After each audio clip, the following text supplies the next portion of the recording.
అందరికీ నమస్కారం. శ్రీమద్ భగవద్గీత ఆధ్యాత్మిక రహస్యాలు అనే శీర్షిక ద్వారా శ్రీ త్రినాథ్ గారు ధారావాహిక ప్రసంగం చేస్తున్నారు. వారి ధారావాహిక ప్రసంగంలో ఈరోజు 238వ ప్రసంగం చేస్తున్నారు. శ్రీ త్రినాథ్ గారికి స్వాగతం.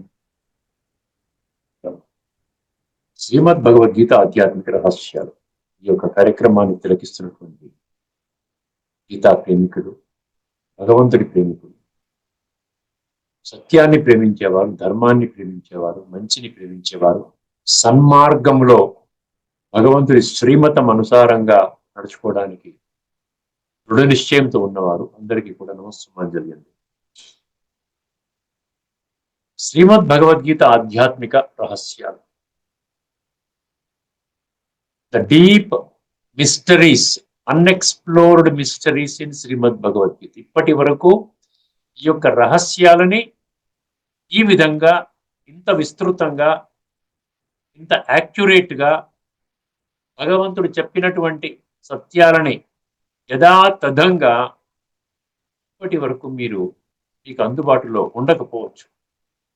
ఇప్పుడు మీకు మీ అదృష్టం కొద్దీ మీరు ఈ కార్యక్రమాన్ని వీక్షించడం జరుగుతుంది.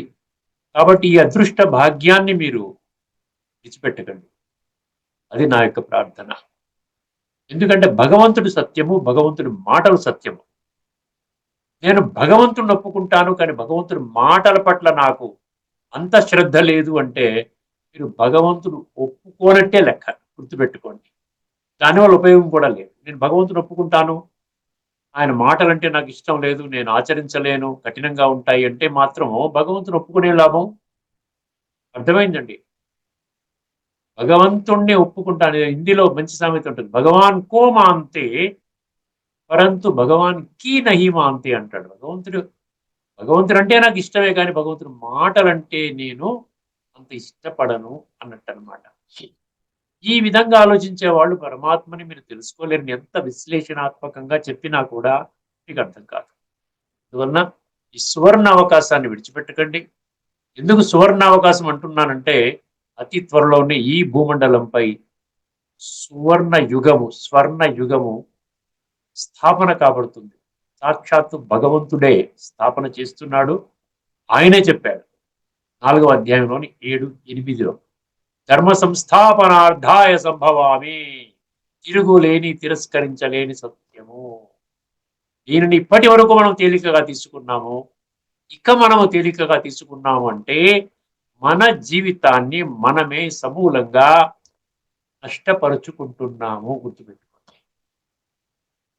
ముందుగా మనం ఏం చెప్పుకుంటున్నామంటే, ముఖ్యమైన విషయం ఆధ్యాత్మికత, ధార్మికత.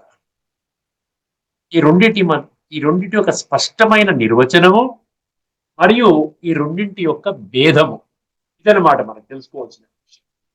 అప్పుడు ఏమవుతుందంటే, మనం ఏ మార్గం గొప్పదో అని మనకు అర్థమైనప్పుడు ఆ మార్గాన్ని అనుసరించమని మన బుద్ధి చెప్తుంది. దాని ప్రకారంగా మనం అడుగులు వేస్తాం. సో ఈ ఎపిసోడ్లో మనం కొన్ని విషయాలు తెలుసుకుందామండి. ఆధ్యాత్మికంగా నుండి ఎంతమంది ప్రవచనకర్తలు ఉన్నారు గుర్తుపెట్టుకోండి. ఎంతమంది జ్ఞానాన్ని బోధిస్తున్నారు? ఆధ్యాత్మికత అనేటువంటి ఈ యొక్క జగత్తులో జ్ఞానము చెప్పేటువంటి అర్హత, జ్ఞానాన్ని బోధించేవారు కేవలం ఒక్క భగవంతుడు మాత్రమే. ముఖ్యమైనటువంటి విషయం అన్నమాట. భగవానువాచ, అదే ఆధ్యాత్మిక గ్రంథము, ఆధ్యాత్మిక జ్ఞానము, సంపూర్ణ ఆధ్యాత్మిక జ్ఞానం అన్నాడు గీతలో 7వ అధ్యాయం 2వ శ్లోకములో. నేను సంపూర్ణ అంటే భగవంతుడి దగ్గర ఎంత జ్ఞానం ఉన్నదో, ఆయన ఆది మధ్యాంతాల జ్ఞాత అంటున్నాం చూసారా. ఆది తెలుసును, మధ్య తెలుసును, మరియు అంతమము తెలుసు. అంటే సత్య, త్రేత, ద్వాపర, కలి అనబడేటువంటి సృష్టి చక్రం యొక్క సమస్త మానవాళి యొక్క ఆది మధ్య అంతమం యొక్క జ్ఞానము నాకు తెలుసును. ఆ జ్ఞానాన్ని మీకు పంచుతున్నాను.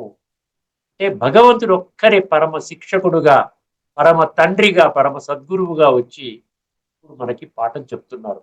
ఒకే సత్యాన్ని బోధిస్తున్నారు. అర్థమైందండి?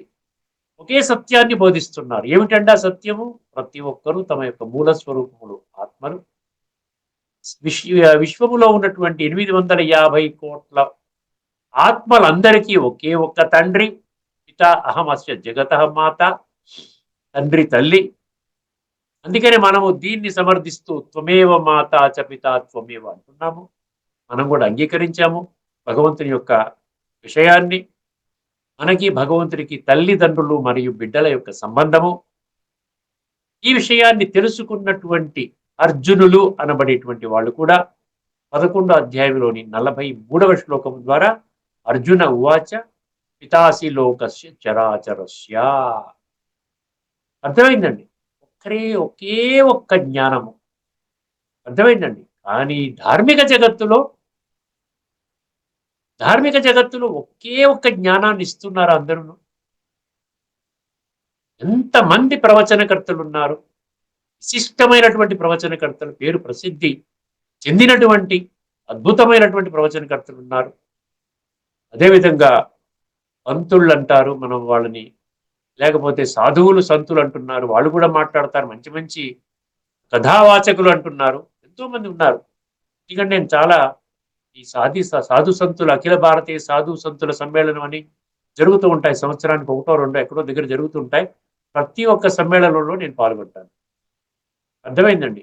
సో ఎవరికి తోచిన విధంగా వాళ్ళకి అర్థమైన రీతిగా భగవంతుడి గురించి, సృష్టి గురించి, మనుషుల గురించి వాళ్ళు ప్రవచనాల రూపంలో చెప్తున్నారు. ఇక్కడ మనం ముఖ్యంగా గమనించవలసిన విషయం ఏంటంటే, అందరూ ఒకే సందేశాన్ని ఇస్తున్నారా? అదొక విషయం. రెండో విషయము, అందరూ వారిచ్చేటువంటి సందేశము ద్వారా ఆత్మలో ఉన్నటువంటి కుళ్ళు కడగబడుతుందా? తామసిక సంస్కారాలు సాత్వికంగా పరివర్తన చెందుతున్నాయా? ఎందుకంటే భగవంతుడు ఏం చెప్తున్నాడు? సాత్విక సంస్కారాలతో శరీరాన్ని విడిచిపెట్టినప్పుడు మాత్రమే నీవు రాబోయేటువంటి స్వర్గములో అడుగు పెట్టగలుగుతావు. ఇది చాలా ముఖ్యమండి. అర్థమైంది. యథా సత్వే ప్రవృద్ధే తు ప్రళయం యాతి దేహభృత్ తదోత్తమ విధాం లోకాన్ అమలాన్ ప్రతిపద్యతే. రజసి ప్రళయం గత్వా కర్మ సంగిషు జాయతే తథా ప్రళీనస్తమసి మూఢయోనిషు జాయతే. ఇది 14వ అధ్యాయం గుణత్రయ విభాగ యోగంలో 14 మరియు 15 ఈ 2 శ్లోకాలు మీరు చదువుకోండి. ఎంత డెప్త్ గా మీరు చదువుకుంటే, ఎంత డీప్ గా చదువుకుంటారో మీకు అర్థమవుతుంది. ఉత్తమ లోకము రాబోతున్నది. ఉత్తమ లోకము, అధమ లోకము. ఇప్పుడు ఉన్నటువంటిది అధమ లోకంలో ఉన్నాము, కనిష్ట లోకంలో ఉన్నాం. కలియుగం అనేది పరివర్తన చెందడానికి భగవంతుడు ఒక్కరే మనకి విజిల్ బ్లోయర్ అన్నమాట. చూసారు, ఏదన్నా ఫ్రాడ్ స్కాండల్ అంటే ముందుగా ఎవరో ఒకరు విజిల్ బ్లోయర్ ఉంటాడు. అర్థమైంది. పలానా దగ్గర చూడండి, చాలా పెద్ద ఫ్రాడ్ జరుగుతోంది, 5,000 కోట్ల ఫ్రాడ్ జరుగుతోంది, నాకు తెలిసింది, మీరు ఇన్వెస్టిగేట్ చేయండి అని సిబిఐకో, ప్రధానమంత్రికో, చీఫ్ జస్టిస్ ఆఫ్ సుప్రీం కోర్టుకో ఒక పిటిషన్ పడేస్తాడు, చిన్న సీక్రెట్ లెటర్ పడేస్తాడు. వాడిని ఏమంటాడు? విజిల్ బ్లోయర్ అంటాడు. అంటే రాబోయేటువంటి ఈ భయంకరమైనటువంటి ఫ్రాడ్కి ముందుగానే తెలియచేస్తే, కనీసము ఎవరికైతే తెలియచేస్తున్నారో సిబిఐ, ప్రధానమంత్రి, చీఫ్ జస్టిస్, సుప్రీంకోర్టు వీళ్ళంతా మేలుకొని తక్షణమే ఇన్వెస్టిగేట్ చేసి దాన్ని ఆపగలిగితే కొంతలో కొంత నష్టము తగ్గుతుంది. ఇప్పుడు భగవంతుడు విజిల్ బ్లోయర్ చేస్తున్నాడు. మరి భగవంతుడి మాటలు మనం విశ్వసించడమా లేక విస్మరించడమా? విశ్వసించడమా విస్మరించడమా? ఇప్పటి వరకు విస్మరించాము. ఎందుకంటే ఈ విషయాలు మీకు ఎవరు తెలియచేయలేదు కాబట్టి. ఇప్పుడు మీరు విస్మరించడానికి ఎట్టి పరిస్థితిలో కూడా అటువంటి ఆలోచన కూడా రాకూడదు. అర్థమైందండి. ప్రపంచ పరివర్తన ఎవరు చేస్తున్నారు? సృష్టికర్త, generator, operator and destroyer, GOD, God అంటున్నాం, పరమాత్మ అంటున్నాం. తనకు తానుగా నన్ను ఈశ్వరుడు అంటారు. నన్ను మీరందరూ పరమాత్మ అన్నారు. నేను సదా ఆత్మస్వరూపంలోనే ఉంటాను. నేనొక్కడినే భగవంతుడిని. నా ఒక్కడి శరణు మాత్రమే మీరు పొందాలి. ఇంత అథారిటీతో ఎవరన్నా ఎక్కడైనా ఎవరి ద్వారానైనా మీరు విన్నారా? ఏ సాధు సంతు కానీ, ఏ ధర్మకర్తలనండి, లేకపోతే ధర్మ స్థాపకులనండి, లేకపోతే దేవీ దేవతలనండి, పుణ్యాత్మలనండి, మహాత్ములనండి, అతి విశిష్టమైనటువంటి గొప్పవాళ్ళు, ప్రవచనకర్తలనండి, ఎవ్వరూ కూడా మీకు చెప్పలేదు కదా. ఈ కోణంలో చెప్పలేదు, ఒకే జ్ఞానం చెప్పలేదు. వాళ్ళు చెప్పే జ్ఞానం ద్వారా ఆత్మని ఏ విధంగా సంస్కరించుకోవాలి, మనలో ఉన్నటువంటి అవగుణాలను ఏ విధంగా తొలగించుకోవాలి, విషయ వికారాల వలయం నుండి ఎలాగ బయటపడాలి. ఎందుకంటే ఆత్మజ్ఞానం వాళ్ళు చెప్తున్నారు, ఆత్మజ్ఞానం వాళ్ళు చెప్తున్నారు కదా, ఆత్మాన పదం వాళ్ళు చెప్తున్నారు. మరి ఆత్మలో ఉన్న కుళ్ళు కడుక్కునే విధానము వాళ్ళు చెప్పట్లేదు. అర్థమైన సత్యాన్ని అర్థం చేసుకునే ప్రయత్నం చేయండి. సత్యం చెప్పడానికి ఎక్కడ జంకవలసిన పని లేదండి. ఎవరికి భయపడవలసిన పని లేదండి. సత్యము అనేది ఆటోమేటిక్‌గా అది గుచ్చుకుంటుంది. మీ గుండెల్లో గుచ్చుకుంటుందన్నమాట. అవును కదా! ఎవడు చెప్పలేదు కదా! మళ్ళీ ఒక పరమాత్మ వచ్చి ఆత్మజ్ఞానం ఇస్తున్నాడు, పరమాత్మ జ్ఞానం ఇస్తున్నాడు, సృష్టి చక్ర జ్ఞానం ఇస్తున్నాడు, సంస్కార పరివర్తన జ్ఞానం ఇస్తున్నాడు, దివ్య గుణాలు, దివ్య శక్తుల జ్ఞానం ఇస్తున్నాడు, ఆది మధ్యాంతాల జ్ఞానం ఇస్తున్నాడు. ఇవన్నీ ఇవన్నీ కూడా సంస్కార పరివర్తన దిశగా వెళ్తోంది. ఎందుకంటే ఈ భేదాన్ని అర్థం చేసుకోవాలి అంటే ధార్మిక జగత్తులో మనకి కేవలము శాస్త్ర జ్ఞానాన్ని పంచుతున్నారు మనకి. శాస్త్ర జ్ఞానాన్ని పంచుతున్నారు.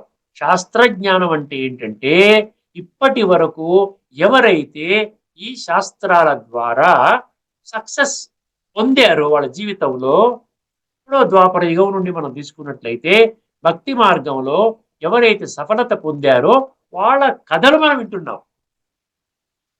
వాళ్ళ కథలు చెప్తున్నారు కానీ మనలో కూడా అటువంటి పరివర్తన తీసుకుని రావాలి. ఆ పరివర్తన తీసుకురావడానికి ఇది విధానము అని అర్థమైంది. ఎందుకంటే ఒక్క విషయం గుర్తుపెట్టుకోండి, ఎవరు ఒప్పుకున్నా ఒప్పుకోకపోయినా ఏ విధంగా భావించినా పర్వాలేదండి, కానీ అంధవిశ్వాసం ఇప్పుడు అద్భుతమైనటువంటి పాత్రను వహిస్తోంది. అంటే బుద్ధి ఉన్న మానవుడు భగవంతుడి యొక్క సత్యమైన జ్ఞానాన్ని తెలుసుకోవడానికి, తన యొక్క జీవితానికి ఒక దశ దిశ ఇవ్వడానికి బుద్ధి నేత్రాన్ని వాడుకుంటుంది. అర్థం చేసుకునే ప్రయత్నం చేయండి. ఇది అన్నమాట పెద్ద వ్యత్యాసం. భౌతికము అంటే ధార్మికం, ధార్మికము భౌతికం. రెండు కళ్ళ ద్వారా చూసేటువంటి విషయాలు మాత్రమే మనకి అర్థమవుతాయి. అక్కడ ఆత్మ గురించి కానీ, ఆత్మలో కుళ్ళు పేరుకున్నదని కానీ, ఆత్మలో కుళ్ళు కడుక్కుంటే కానీ మనం స్వర్గంలోకి వెళ్ళమని కానీ ఎక్కడా కూడా మనకి ఆ సంకేతాలు మనకి ఎక్కడ దొరకటం లేదు. అందుకనే పరమాత్మ సృష్టి మీద అవతరించి, అయినా ఇప్పటి వరకు తెలుసుకున్న విషయంలో నేనేమి ఇంటర్ఫీర్ అవ్వటం లేదు, ఇప్పుడు నేను సృష్టి మీద అవతరించి నేను మీకు స్పష్టంగా తెలియజేస్తున్నాను, మీరు ఆత్మలు, మీ ఆత్మలనే పైనుండి పరంధామము నుండి నేను చూసేది ఓన్లీ ఆత్మనే చూస్తాను. ఆత్మ నల్లగా అయిపోయింది.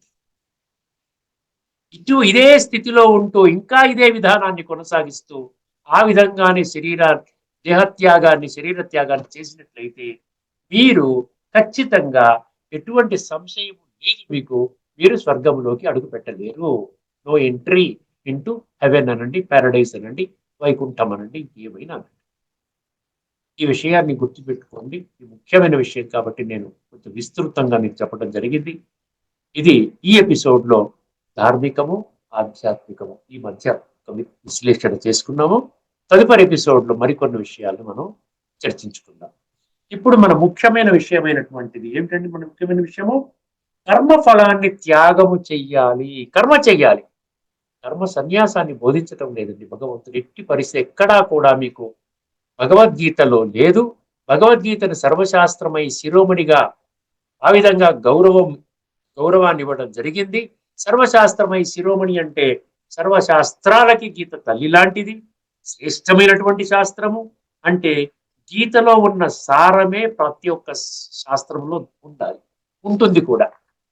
కానీ మనం ఎందుకు గ్రహించలేదు అంటే మనము కేవలము చదవడానికి ఇష్టపడుతున్నాము, వినడానికి ఇష్టపడుతున్నాము, పారాయణం చేయడానికి ఇష్టపడుతున్నాము, ప్రచారం చేయడానికి ఇష్టపడుతున్నాము, కానీ ఆచరణ చేయడానికి ఇష్టపడుతుంది.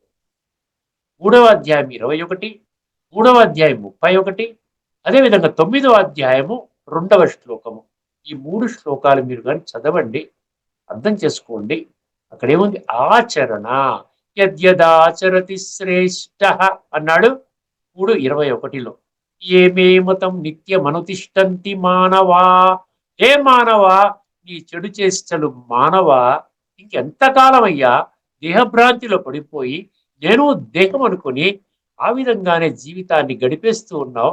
ఎంతకాలం ఈ భూమండలం మీద నువ్వు ఉంటావు, చరమ దశకి చేరుకుందని నేను చెప్తున్నా కూడా నువ్వు పట్టించుకోవా అంటున్నాడు భగవంతుడు. ఈ నా మతమును అన్నాడు, అంటే శ్రీమతము. శ్రీమతము భగవంతుడు గీత, శ్రీమద్ భగవద్గీత. నేనిచ్చేటువంటి శ్రీమతాన్ని నువ్వు ఉల్లంఘించి ఈ పనులు చేసుకుంటున్నావు నాయన. ఏమే మతం నిత్యం అనుతిష్టంతి మానవా శ్రద్ధావంతో నూయంతో ముఖ్యం తేపి కర్మభిహి. అర్థమైందండి? శ్రద్ధతో చెయ్యాలంట, అసూయ రహితంగా చెయ్యాలి. పరమాత్మ మీద ఎటువంటి సంశయాలు లేకుండా, అపోహలు లేకుండా, సందిగ్ధం లేకుండా, సందేహాలు లేకుండా నువ్వు పూర్తిగా పరమాత్మని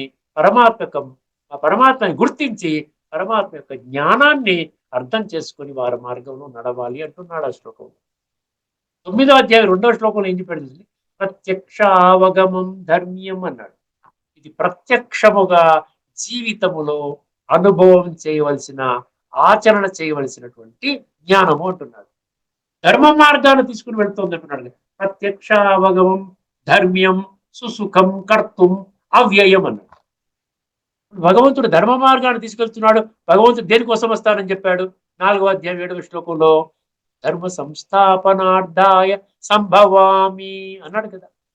నేను ధర్మాన్ని స్థాపన చేయడానికి వస్తాను, అధర్మాన్ని పెంచి పోషించడానికి రాను. నేను ఎక్కడ చెప్పాను? నేను మీరు ఏమి చేసినా అదే కరెక్ట్ అండి, మీరు ఆ విధంగానే చేసుకోండి, నన్ను ఊరికే ఒక 5 నిమిషాలు గుర్తు చేసుకోండి, ప్రతిరోజును చెంపదెబ్బలు వేసుకోండి, పాపాలు చెయ్యండి, తల వంచి నమస్కారం చెయ్యండి, పాపాలు చెయ్యండి, ఏమంటారా సాష్టాంగ నమస్కారం చెయ్యండి, పాపాలు చెయ్యండి, గంగలో స్నానం చెయ్యండి, పాపాలు చెయ్యండి, పుష్కరాల్లో మునగండి, పాపాలు చెయ్యండి అని చెప్తాడు భగవంతుడు ఎక్కడైనా? ఎక్కడైనా ఒక గ్రంథంలో ఉందా చెప్పండి ఒకసారి? ఎక్కడా లేదండి, గుర్తుపెట్టుకోండి. అందుకని భగవంతుడు అంటున్నాడు, నీవు ఇప్పుడు ఈ సమయం, సంక్లిష్ట సమయం, క్రిటికల్ మూమెంట్ ఆఫ్ ద కాలచక్ర సృష్టి నాటక రంగము, సృష్టి ద వరల్డ్ డ్రామా వీల్ అంటాడు. వీల్ అంటే చక్రం, అది ఆగదు. మీరు నిర్లక్ష్య ధోరణిలో విడిచిపెట్టినా కాలం ఆగదండి, దాని పని చేసుకుంటూ వెళ్ళిపోతుంది కాలానుగుణముగా. అందుకని 3వ అధ్యాయం 16వ శ్లోకంలో ఏమన్నాడు? కాలానుగుణముగా నీలో మార్పు కాని తెచ్చుకోకుండా కేవలము ఇంద్రియాలకి దాసుడై, ఇంద్రియ లోలుడై, ఇంద్రియ సుఖాలకి బానిసై ఆ విధంగానే జీవితాన్ని గడిపేస్తుంటే నీ జీవితం భ్రష్టు పట్టడానికి నీవే కారణం అంటున్నాడు. 3వ అధ్యాయం 16వ శ్లోకం. ఏమీ మతం నిత్యమన్, అది కాదు. ఏవం ప్రవర్తితం చక్రం నానువర్తయతిహ యః అగాయురింద్రియా రామో మోహం పార్థ సజీవతి. మోహం అంటే వ్యర్థం అంటున్నాడు. నీ జీవితాన్ని చేతులారా వ్యర్థం చేసుకుంటున్నావయ్యా. ఇంతకంటే నేను ముందుగానే విజిల్ బ్లోయర్ అన్నాను కదా, నేను చెప్తున్నాను చూసుకో, తర్వాత నీకు ఘోరాతి ఘోరమైనటువంటి నష్టము జరగబోతున్నది. ముందుగానే నేను కాలచక్రం లాగా అంటారు సరే, వీర బ్రహ్మేంద్ర స్వామి కాలజ్ఞానం అంటే ఆ విధంగా భగవంతుడు కాలజ్ఞానం చెప్తాడు. ఈ బ్యాక్గ్రౌండ్ లో ఏమంటున్నాడు? నువ్వు కర్మ చెయ్యి. ఇప్పుడు ఆత్మని సంస్కరించుకోవాలి అంటే ఈ యొక్క లౌకిక భౌతిక ఇంద్రియ సుఖాల కోసం, దేహాన్ని పోషించుకోవడం కోసం, కుటుంబాన్ని పోషించుకోవడం కోసం నీవు చేసేటువంటి కర్మలకి లీస్ట్ ఇంపార్టెన్స్ ఇవ్వాలి. ఎంత తక్కువ ఇంపార్టెన్స్ ఇస్తే అంత మంచిది. ఇప్పుడు ఇంపార్టెన్స్ ఇవ్వాల్సింది సంస్కార పరివర్తన, అదనమాట. భగవంతుడి యొక్క లక్ష్యాన్ని గుర్తుపెట్టుకోండి. అందుకనే కర్మ చేసుకుని అది అవుతుందా లేదా అని దాని మీద వ్యర్థము సమయాన్ని, సంకల్పాన్ని, ఆ శక్తిని నడిపించుకుంటూ ఆ విధంగా కాలయాపన చేసుకునే బదులు నీవు నిరంతరము నాతో కనెక్ట్ అవ్వు నాయనా, మూల స్వరూపంలో నీవు ఆత్మవి. అర్థమైందండి? అదేవిధంగా భగవంతుడునైన నేను పరమాత్మని, నేను పరంధామ నివాసిని, నేను అందరిలో ఫిజికల్ గా నేనే ఉండను. ఫిజికల్ గా ఉంటే మీరంతా బాగానే ఉండేవాళ్ళు, అటువంటిది ఏమీ లేదు. నన్ను మీరు ఏం చేయాలి? బుద్ధి ద్వారా నన్ను పరంధామములో ఉన్నట్టు నన్ను గుర్తు చేసుకోవాలి, జ్ఞాపకం చేసుకోవాలి. దాన్ని యోగము అన్నాడు. ఇప్పుడు మీ పిల్లలు అమెరికాలో ఉన్నారు, మీరు గుర్తు చేసుకుంటున్నారా లేదా? ఎక్కడ 14,000 మైళ్ళ అవతల ఉన్నటువంటి ఈ సంతానాన్ని మీరు గుర్తు చేసుకుంటున్నారు ఇక్కడ కూర్చొని. అదేవిధంగా నన్ను కూడా గుర్తు చేసుకోండి. అదే యోగం అంటే, అదే ధ్యానం అంటే. అదే ధ్యానము. జ్ఞానానికి భగవద్గీతలో ఇచ్చినటువంటి జ్ఞానాన్ని కలపండి, అది యోగం అవుతుంది. జ్ఞానము ప్లస్ గీతా జ్ఞానము ఇజ్ ఈక్వల్ టు యోగము. దాన్ని రాజయోగం అన్నారు.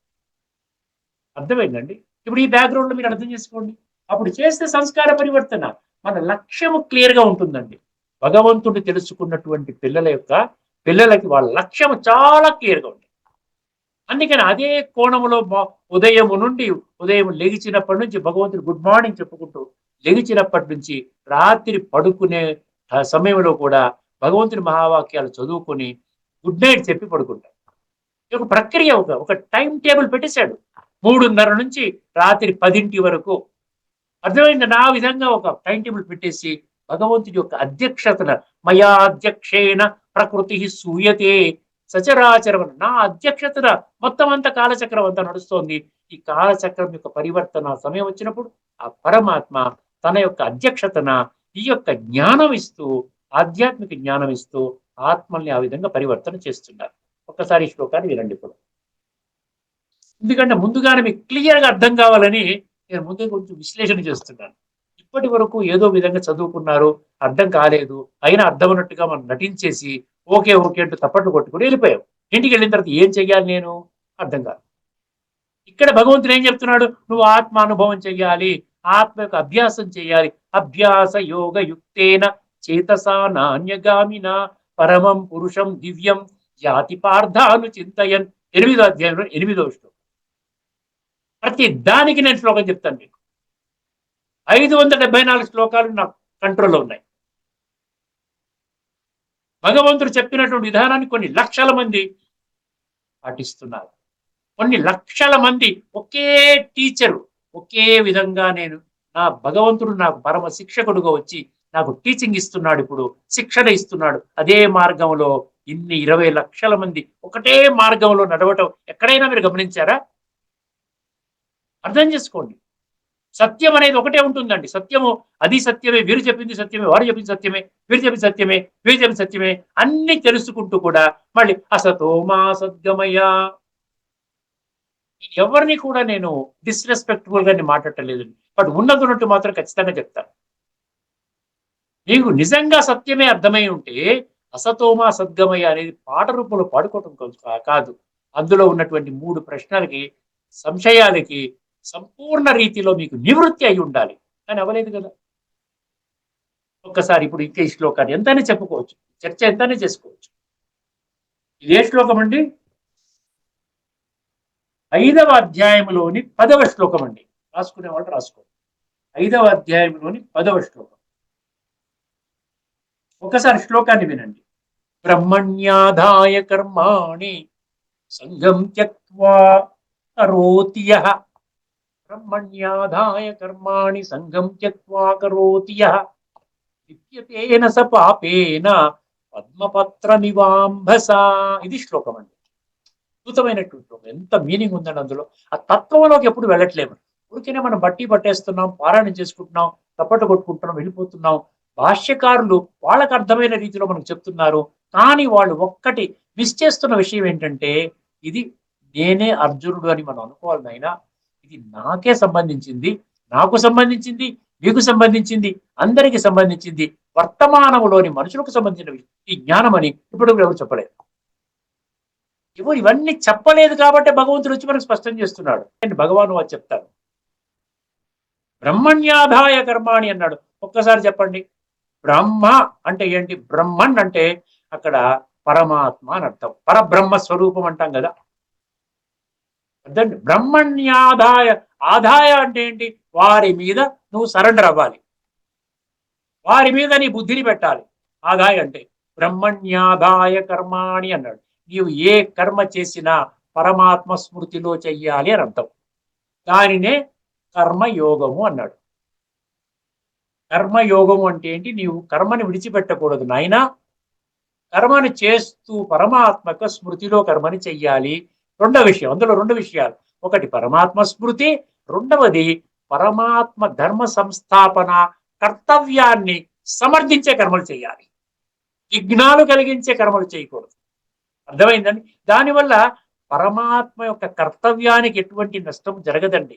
పరమాత్మ అనుభూతి చేయటం అనేది చాలా గొప్ప విషయం. అది మామూలు విషయం కాదు. బ్రహ్మణ్యాధాయ కర్మాణి, ప్రతి కర్మని నీవు నాకు అర్పణ చేసి నువ్వు ఆ విధంగా చెయ్యవయ్యా. భగవంతుడికి ఎప్పుడైతే అర్పణ చేసేటువంటి సంకల్పం మనలో కలుగుతుందో ఆటోమేటిక్ గా అది శ్రేష్ఠ కర్మ అవుతుంది, దివ్య కర్మ అవుతుంది, పవిత్ర కర్మ అవుతుంది, మంచి కర్మ అవుతుంది, నలుగురికి పనికొచ్చే కర్మ అవుతుంది, ఎవరికి దుఃఖపెట్టే కర్మ కాదు. అందరూ హాయిగా సర్వే జన సుఖినో భవంతు అన్న విధంగానే మన యొక్క చరిత్ర నిర్మాణం చేసుకుంటావు. నైతిక, ఆధ్యాత్మిక, సామాజిక, ఈ విధంగా ఇంకేముంటారు, మానవీయ, ఈ యొక్క ఎథికల్ వాల్యూస్ అంటారు, మోరల్ వాల్యూస్ అంటారు, సోషల్ వాల్యూస్, ఈ విలువలతో మనం ఏం చేస్తామంటే మన జీవితాన్ని సాగిస్తాం. ఈ రోజున వర్తమానములో విలువలకు విలువ లేదు. Is no value for values. Value అంటే ఏమిటి? విలువైన వజ్రము, వజ్రానికి విలువ లేదండి, కేవలం ఆ పెట్టికి మాత్రమే విలువనిస్తున్నాం. అర్థమైందండి? వజ్రాన్ని మనం ఎవరికో ఇచ్చేసాం, దొంగిలించబడింది. ఆ పెట్టిని మనం ఏం చేస్తున్నాం? లాకర్లో పెట్టుకుంటున్నాం. బ్రహ్మణ్యాధాయ కర్మాణి, మొదటి పదం అయిపోయిందండి. మొదటి పంక్తి 4 పంక్తులు క్లియర్ గా చెప్తాను, మీరు అర్థం చేసుకోండి. ఏదైనా డౌట్ ఉంటే మీరు కామెంట్ సెక్షన్ లో పెట్టండి. బ్రహ్మణ్యాధాయ కర్మాణి సంగం త్యక్త్వా ధనంజయ అన్నారు. సంగం త్యక్త్వా అంటే ఏంటంటే చెప్పండి. సంగం త్యక్త్వా కరోతి యః, ధనంజయ ఇంకో శ్లోకంలో ధనంజయ వచ్చింది. సంగం త్యక్త్వా కరోతి యః. యః అంటే ఏం చెప్పారు మీకు? ఎవరైతే, ఎవరైతే, గుర్తుపెట్టుకోండి, ఎవరైతే.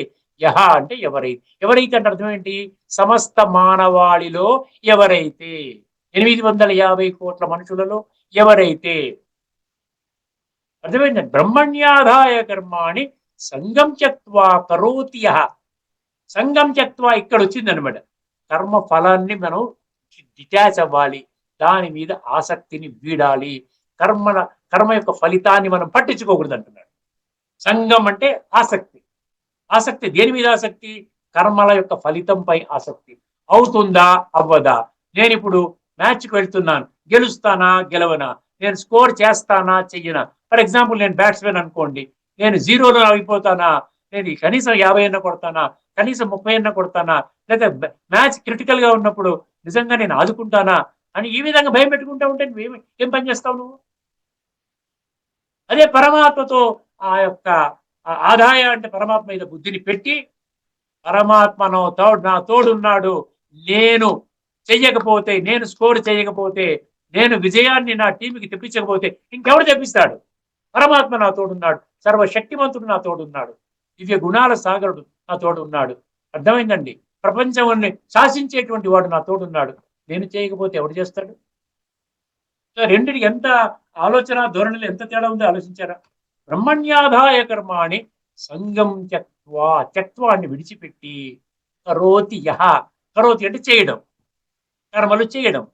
యః అంటే ఎవరైతే. ఎవరైతే ఈ విధంగా పరమాత్మ యొక్క సంపూర్ణ ఉనికిని తెలుసుకుని, ఆయన యొక్క సంపూర్ణ పరిచయాన్ని గుర్తించి, ఎందుకంటే ఇప్పటి వరకు ఎవరికి కూడా పరమాత్మ యొక్క సంపూర్ణ పరిచయము లేదు.